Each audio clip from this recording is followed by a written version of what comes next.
ಪಿತಾಶ್ರವರು ಬೆಳಗ್ಗಿನ shop open ಮಾಡಿ motor vending ಮಾಡ್ತಾಯಿದ್ರು. ನಿನ್ನೆ ತಂದಿರ್ತಕ್ಕಂತಹ ಕೇಬಲ್ ರೈಲ್ಗಳನ್ನ ಇನ್ನೂ ಓಪನೇ ಮಾಡಿರಲಿಲ್ಲ.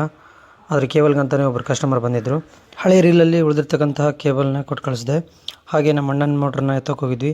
ಅದು ಹೆಡ್ ಕಟ್ಟಾಗಿ ಮೋಟ್ರನ್ನೇ ಕೆಳಗಡೆನೇ ಹೋಗ್ಬಿಟ್ಟಿತ್ತು. ಪೈಪಸ್ ತೊಗೊಂಡು ಪಂಪ್ ಅಷ್ಟೇ ಬಂದಿತ್ತು. ಅದಕ್ಕೋಸ್ಕರ ಕೇಬಲ್ನಲ್ಲೇ ಮೋಟ್ರನ್ನ ಎತ್ತಾ ಇದ್ವಿ.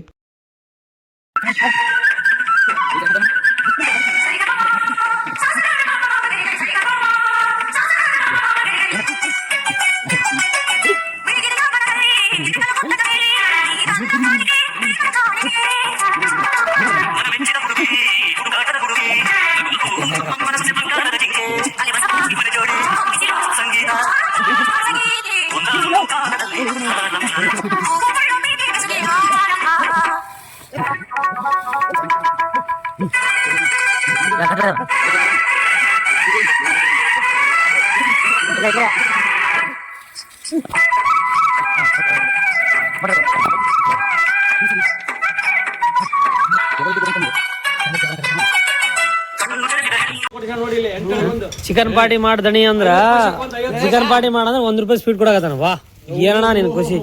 ಮೋಟ್ರ್ ಹೋಗಿದ್ರೆ 15,000 ಸ್ವಿಚ್ ಆಫ್. ಅಣ್ಣನ ಮೆಕ್ಕೆಜೋಳ ಒಳಗೆ ಹೋಗ್ತಿದ್ದು. ಓಪನ್ ಮಾಡ್ಬಿಟ್ಟಿದ್ದಾರೆ. ನಮ್ಮ ಅವನಿಗೆ ಹೇಳಿದ್ರೆ ನಿನ್ನೆ ತಂದಿದ್ವಿ ಮಾವ ಕೇಬಲ್ ರೀಲು ಕ್ಯಾಶ್ ಕೊಡೋ ಅಂದ್ರೆ ಉದ್ರಿನೇ ಒಯ್ದ್ಬಿಟ್ಟ. ಫಸ್ಟ್ಗೆನೆ ಉದ್ರಿ ಒಯ್ದ್ಬಿಟ್ಟ ನಮ್ಮ ಮಾವ. ನೋಡೋಣ ಕೊನೆವರೆಗೂ ರೀಲ್ ಖಾಲಿ ಆಗೋವರೆಗೂ ಎಲ್ಲಿ ಉದ್ರಿ ಆಗುತ್ತೋ ಏನಾಗುತ್ತೋ ಅಂತ. ಅಯ್ಯೋ, ಕೇಬಲ್ ರೀಲನ್ನು ಓಪನ್ ಮಾಡಿ ಕೊಟ್ಟಾದ್ಮೇಲೆ ಎಲೆಕ್ಟ್ರಿಕ್ ಐಟಮ್ಸನ್ನು ನೋಡಬೇಕಂತ ಓಪನ್ ಮಾಡ್ತಾಯಿದ್ವಿ. ಮೊದಲನೇದಾಗಿ ಓಪನ್ ಮಾಡ್ತಾ ಇರೋದು ಸ್ಟಾರ್ಟಿಂಗ್ ಕಾಯಿಲ್. ಈ ಸ್ಟಾರ್ಟಿಂಗ್ ಕಾಯಿಲ್ 180 ವೋಲ್ಟೇಜಿಂದ ಶುರು ಆಗುತ್ತೆ. 440 ವೋಲ್ಟೇಜ್ವರೆಗೂ ಮ್ಯಾಕ್ಸಿಮಮ್ವರೆಗೂ ಕೆಪಾಸಿಟಿ ಇರುತ್ತೆ. ಇವಾಗ ಓಪನ್ ಮಾಡ್ತಾ ಇರೋದು ರಿಲೇ ಬಾಕ್ಸ್. ಈ ರಿಲೇ ಬಾಕ್ಸಲ್ಲಿ ಟೋಟಲಿ 10 ಪೀಸಸ್ ಇದು ರಿಲೇಗಳು. ಈ ರಿಲೇ ಏನಪ್ಪ ಅಂದರೆ ಸ್ಟಾರ್ಟಲ್ಲಿ ಮೇನ್ಲಿ ವರ್ಕ್ ಮಾಡೋದು ಇದೆ. ಆನ್ ಆಫ್ ಆಗಿರ್ಬೋದು, ಆ್ಯಮ್ಸ್ ಅಡ್ಜಸ್ಟ್ಮೆಂಟಿಂಗ್ ಆಗಿರ್ಬೋದು, ಈ ರಿಲೇ ಇರುತ್ತೆ. ಕಸ್ಟಮರ್ ಬಂದರು GI ಪೈಪ್ ಹೋಗೋಕ್ಕೆ. ಈ GI ಪೈಪು ಮೋಟ್ರನ್ನ ಕೆಳಗಡೆ ಬಿಡೋಕ್ಕೆ ಯೂಸ್ ಆಗುತ್ತೆ. ಇದರಿಂದನೇ ನೀರು ಬರೋದು ಮೇಲ್ಗಡೆ.